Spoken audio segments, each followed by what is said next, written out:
शहरात वाढत्या सोन्याच्या आयातीवर नियंत्रणासाठी केंद्र सरकारचा मोठा निर्णय ॲडव्हान्स ऑथरायझेशन स्कीम अंतर्गत सोन्याच्या आयातीवर कडक निर्बंध लागू। आता एका वेळी फक्त 100 किलो सोने आयात करता येणार, तर आयात शुल्क 15% वाढ करण्यात आली आहे।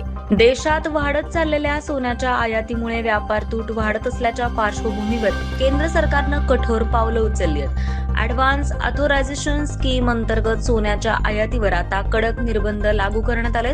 नव्या नियमांनुसार निर्यातदारांना एका वेळी केवळ 100 किलो सोनंच आयात करता येणार आहे। तसेच आयात शुल्कात 15% वाढ करण्यात आली असून त्यामुळे सोन्याच्या किमतीवरही परिणाम होण्याची शक्यता आहे। याशिवाय व्यवहारांमध्ये पारदर्शकता राहावी यासाठी दर 15 दिवसांनी अहवाल सादर करणं अनिवार्य करण्यात आलंय। सरकारच्या या निर्णयामुळे सोन्याच्या व्यापारावर अधिक नियंत्रण राहणार असून आयात कमी करण्यास मदत होईल अशी अपेक्षा आता व्यक्त केली जाते।